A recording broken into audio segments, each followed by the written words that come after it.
Hello बच्चों, welcome back to my YouTube channel Ujjwal Mantra. जैसे कि हम लोग क्लास 9th और 10th और 11th के गणित की विषय सूची पढ़ चुके हैं, उसी तरीके आज इस वीडियो में हम क्लास 12th के गणित की विषय सूची को पढ़ेंगे।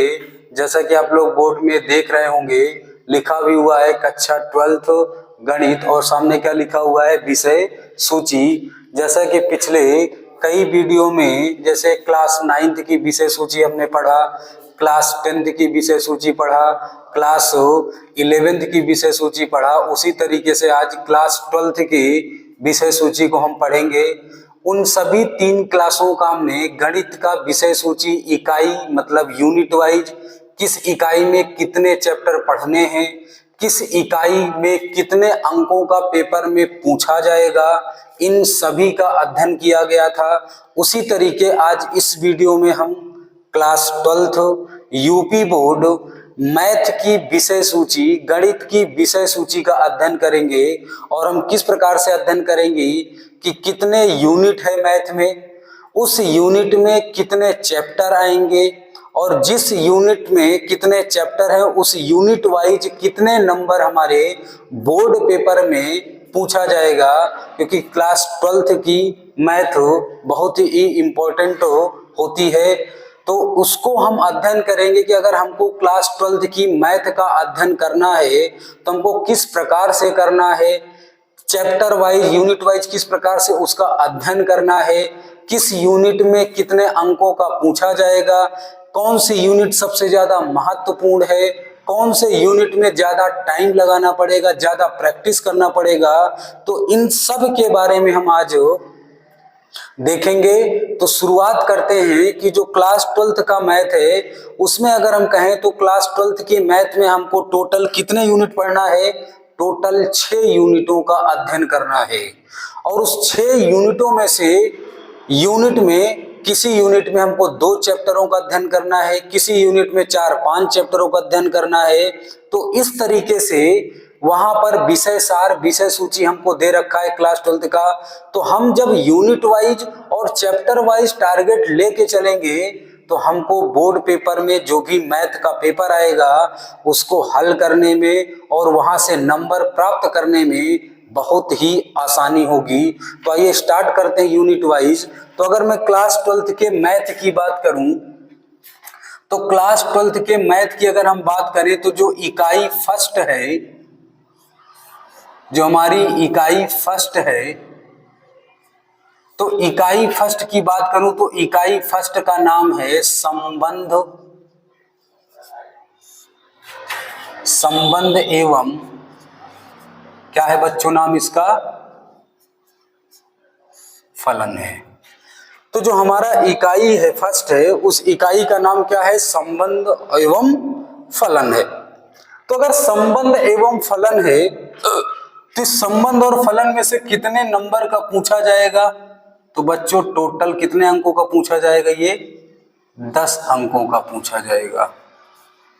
इसका मतलब क्लास 12th की जो विषय सूची का पहला यूनिट है उस पहले यूनिट का नाम है संबंध एवं फलन और टोटल कितने अंकों का पूछा जाएगा, 10 अंकों का पूछा जाएगा। अगर मैं अब बात करूं कि इस इकाई में, इस यूनिट में हमको कितने चैप्टरों का अध्ययन करना है, तो हमको 2 चैप्टरों का अध्ययन करना है। पहले चैप्टर का नाम ही है संबंध तथा फलन और दूसरे चैप्टर का नाम है प्रतिलोम त्रिकोणमितीय फलन। तो इसमें 2 चैप्टर पढ़ना है। वो चैप्टर कौन कौन से, तो अगर मैं चैप्टर 1 की बात करूं तो उस चैप्टर का नाम है संबंध तथा फलन। और चैप्टर 2 की बात करूं तो चैप्टर 2 का नाम है प्रतिलोम त्रिकोणमिति फलन। क्या है बच्चों, प्रतिलोम त्रिकोणमिति फलन। तो अगर हम ध्यान से देखें तो पहले चैप्टर, पहले यूनिट का नाम है संबंध एवं फलन। उस पहले यूनिट के हिसाब से हमको कितने चैप्टरों का अध्ययन करना है, संबंध तथा फलन और दूसरे चैप्टर का नाम है प्रतिलोम त्रिकोणमितीय फलन। तो इन दो चैप्टरों के अध्ययन से हमारे बोर्ड पेपर में कितने अंकों का पूछा जाएगा बच्चों? 10 अंकों का पूछा जाएगा। तो ये तो बात हुई इकाई फर्स्ट की कि अगर हमको इकाई फर्स्ट तैयार करना है बोर्ड पेपर के हिसाब से तो हमको इन दोनों चैप्टरों का अध्ययन करना होगा। एक चैप्टर का नाम है संबंध तथा फलन और दूसरे चैप्टर का नाम है प्रतिलोम त्रिकोणमितीय फलन। अब आते हैं इकाई सेकंड। तो इकाई सेकंड को क्या बोलते हैं? अगर मैं इकाई सेकंड की बात करूं तो इकाई सेकंड को क्या बोलते हैं? इकाई सेकंड को बोला जाता है बीज गणित। क्या बोला जाता है बच्चों? बीज गणित। और इस बीज गणित से ओवरऑल कितने अंकों का पूछा जाता है बच्चों? तो बीज गणित से ओवरऑल 15 अंकों का पूछा जाएगा। तो अगर इकाई फर्स्ट हो गया, इकाई सेकंड का यूनिट का नाम क्या है? इकाई सेकंड का नाम है बीज गणित। और ये बीज गणित वाले यूनिट से कितने नंबरों का पूछा जाएगा? 15 अंकों का। अब आपके मन में फिर आया होगा कि अगर इकाई सेकंड का नाम बीज गणित है तो सर इसके अंदर कितने चैप्टरों का अध्ययन किया जाएगा? तो मैं कहूंगा कि इस बीज गणित वाले यूनिट सेकंड यूनिट में हमको कितने चैप्टरों का अध्ययन करना होगा बच्चों? 2 चैप्टरों का यहाँ भी अध्ययन करना होगा। और वो चैप्टर कौन कौन से है? तो अगर यहाँ मैं बात करूं चैप्टर 1 की तो यहाँ चैप्टर 1 का नाम है आव्यूह। क्या नाम है बच्चों? आव्यूह। अगर मैं चैप्टर किसकी बात करूं? सेकंड की, तो चैप्टर सेकंड का नाम है क्या? सारणिक। ये दोनों ही चैप्टर बहुत ही आसान है और नंबर लाना बहुत ही आसान है इन दोनों चैप्टरों से। चैप्टर आव्यूह और चैप्टर सेकंड वाला सारणिक, दोनों चैप्टरों से 15 अंकों का लाना सबसे आसान चैप्टर है। इसलिए ये बहुत ही आसान यूनिट कहलाएगी क्योंकि इसमें ज्यादा कुछ भी टफ नहीं होता है। अगर हम आराम से पढ़ेंगे तो ये दोनों चैप्टर बहुत ही आसान होते हैं और पूरे नंबर लाने के फुल चांस होते हैं इन दोनों चैप्टरों से। इसमें एक ही का टॉपिक ऐसा है जो थोड़ा सा हम बोल सकते हैं कि कॉम्प्लेक्स है या कठिन हो जाएगा, नहीं बाकी जितने टॉपिक हैं सब मक्खन तरीके से पढ़ा दिया जाए तो सब क्या है? आसान है। तो इसका मतलब बीज गणित वाले यूनिट में हमको कितने चैप्टरों का अध्ययन करना है? 3 चैप्टरों का अध्ययन करना है बेटा। तो हमने इकाई फर्स्ट इकाई सेकंड पढ़ लिया। तो इकाई फर्स्ट का नाम है संबंध एवं फलन। कितने अंकों का पूछा जाएगा? 10 अंकों का। उसमें कितने चैप्टरों का अध्ययन करना बच्चों? 2 चैप्टरों का। पहला संबंध तथा क्या है? फलन और दूसरा है प्रतिलोम त्रिकोणमितीय फलन। इसी तरीके अगर इकाई सेकंड की बात करें तो बीज गणित, इससे कितने अंक पूछा जाएगा? 15 अंक। इसमें भी कितने चैप्टर पढ़े जाएंगे? 2 चैप्टर। चैप्टर 1 है आव्यूह और दूसरा चैप्टर इसके अंतर्गत क्या आता है? सारणिक। अब हम आगे बढ़ते हैं और पूरे क्लास 12th की मैथ का जो सबसे महत्वपूर्ण यूनिट या इकाई है वो बच्चों इसके बाद आने वाला कौन सा है? यूनिट 3 है। तो इसको हम लोग हटा देते हैं। तो इकाई 3 का अध्ययन करते हैं। तो देखो इकाई 3 क्या है?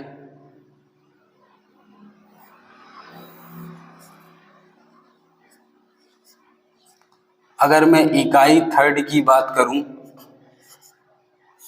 तो इकाई 3 को हम लोग क्या बोलते हैं?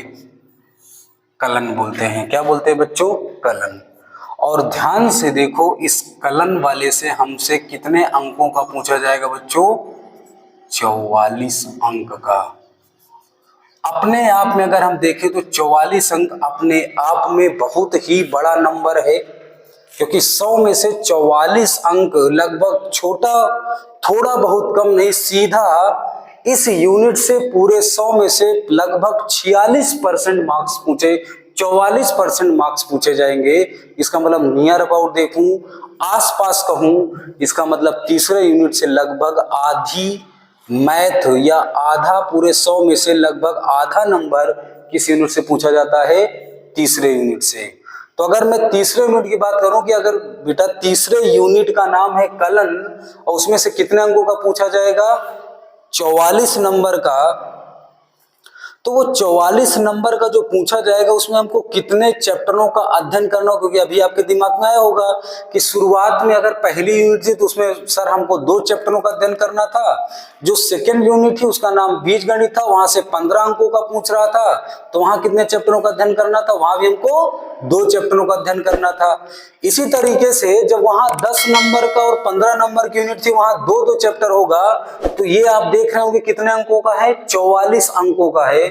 अगर ये 44 अंकों का है इसका मतलब यहाँ कई चैप्टर होंगे, तो इस 44 अंक लाने के लिए हमें इस यूनिट 3 के तहत कितने चैप्टरों का अध्ययन करना होगा बच्चों, 5 चैप्टरों का अध्ययन।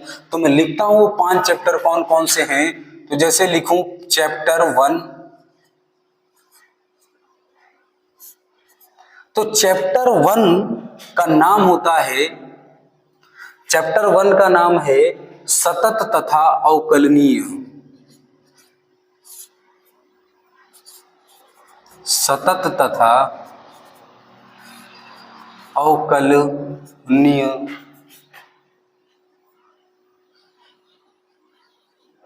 इसका मतलब इकाई थर्ड वाले में हमको कितने पहला चैप्टर क्या है, सतत तथा अवकलनीय। चैप्टर सेकंड की बात करूं तो चैप्टर सेकंड का नाम है अवकलन के अनुप्रयोग। क्या है, अवकलन के अनुप्रयोग। चैप्टर थर्ड की बात करूं तो चैप्टर थर्ड का नाम है बच्चों क्या, समाकलन। अगर मैं चैप्टर फोर्थ की बात करूं इस यूनिट में तो उसको हम लोग बोलते हैं क्या, समाकलन के अनुप्रयोग। क्या होता है बच्चों, समाकलन के अनुप्रयोग। तो चैप्टर फर्स्ट है सतत तथा अवकलनीय, चैप्टर सेकंड की बात करूं तो अवकलन के अनुप्रयोग, चैप्टर थर्ड की बात करूं तो क्या होगा, समाकलन, चैप्टर फोर्थ की बात करूं तो क्या हो जाएगा, समाकलन के अनुप्रयोग। अगर इसी तरीके अगर मैं चैप्टर 5 की बात करूं तो लास्ट में chapter 5 not but the least, last वाला चैप्टर क्या है, अवकल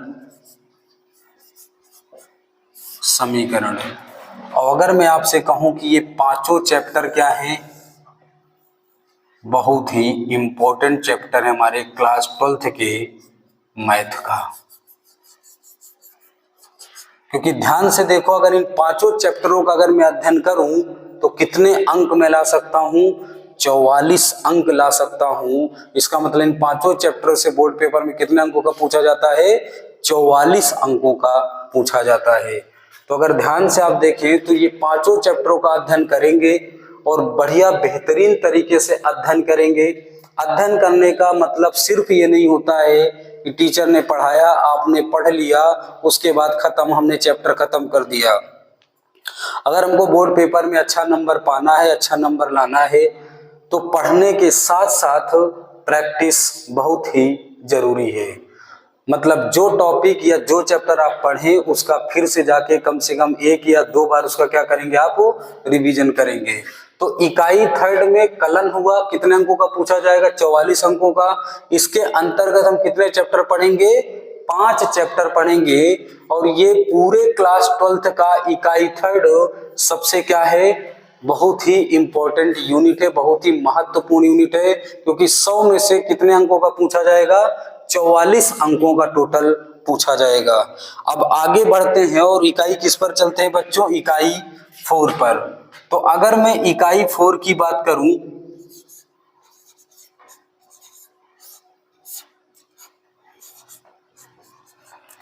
तो इकाई 4 की अगर मैं बात करूं तो इकाई 4 का नाम है सदिश तथा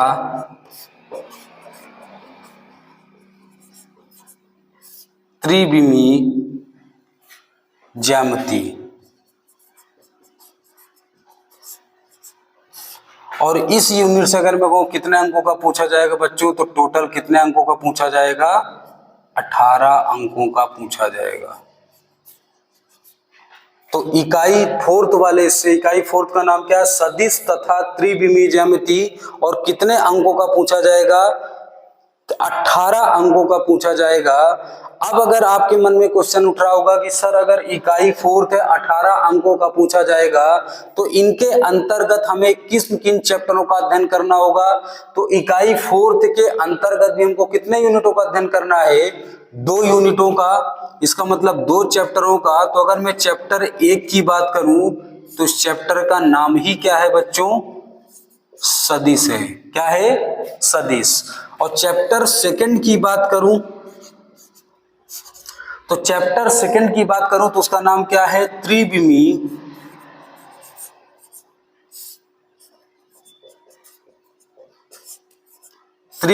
ज्यामिति का परिचय। इसका मतलब इकाई फोर्थ में का नाम सदिश तथा त्रिविमीय ज्यामिति है, जो कितने अंकों का पूछा जाएगा, 18 अंकों का। ये 18 अंक हमें बोर्ड पेपर में पाने के लिए कितने चैप्टरों का अध्ययन करना होगा, चैप्टर 1 उसका नाम है सदिश, चैप्टर 2 उसका नाम है त्रिविमीय ज्यामिति का परिचय। जैसे इसमें प्लेन पढ़ा जाता है, सदिश में हो गया सदिश गुणनफल, अदिश गुणनफल, इस तरीके का इन चैप्टरों में पढ़ा जाएगा। तो ये इकाई फोर्थ की बात हुई। तो अगर मैं इकाई थर्ड के बाद कहूँ इकाई फोर्थ, तो ये भी अपने आप में उतना तो नहीं लेकिन इम्पोर्टेंट हम कह सकते हैं कि ये चैप्टर भी क्या है, इम्पोर्टेंट है। ध्यान से देखो क्यों है, क्योंकि 2 ही चैप्टर पढ़ना है और 2 चैप्टरों में से कितने अंकों का पूछा जाएगा बच्चों, कुल मिला के 18 अंकों का पूछा जाएगा। अब अगर हम आगे बढ़े तो ध्यान से देखो, इकाई थर्ड है और ये क्या है, इकाई फोर्थ है। इकाई थर्ड में हमको 5 चैप्टरों का अध्ययन करना, वहां से 44 अंक आएंगे। इकाई फोर्थ 2 चैप्टरों का अध्ययन करना जिसमें से 18 अंकों का पूछा जाएगा। अगर हम आगे बढ़े तो कौन सी यूनिट की बात करेंगे, यूनिट 5 की बात करेंगे। तो यूनिट 5 का नाम क्या है, यूनिट 5 का नाम है रैखिक प्रोग्रामन।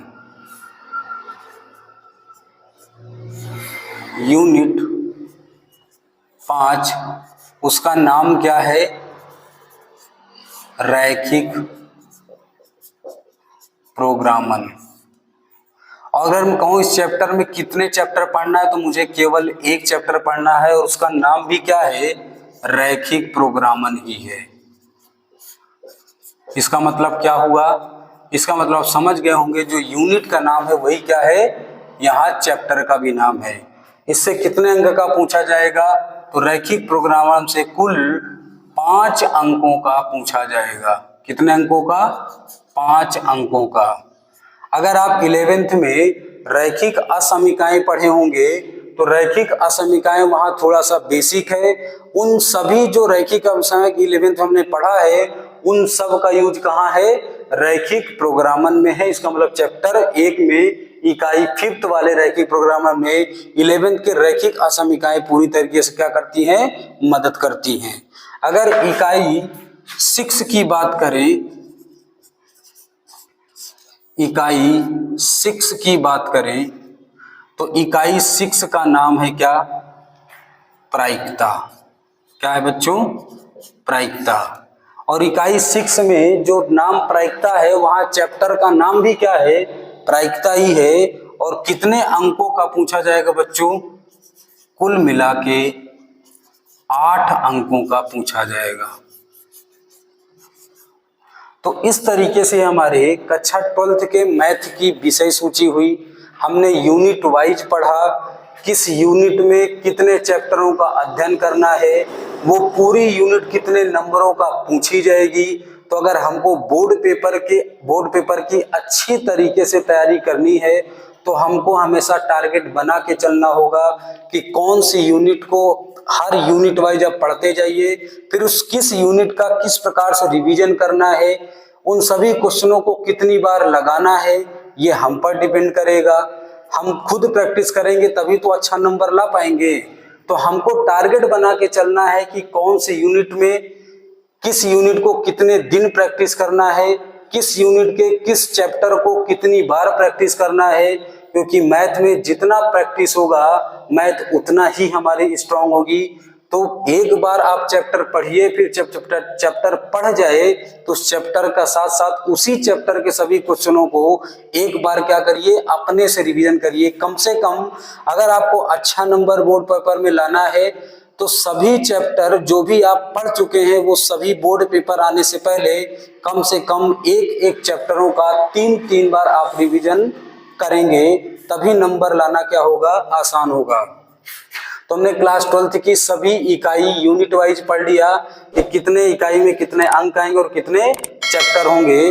तो आप इसको देखिए, इसके बाद जो भी नेक्स्ट वीडियो होगा वहां हम लोग किस यूनिट का कौन सा चैप्टर पढ़ेंगे वहां आपको पता चल जाएगा। आप हमसे कनेक्ट रहिए। इसी तरीके क्लास 12th की प्रॉपर वीडियो आपको मिलती रहेगी।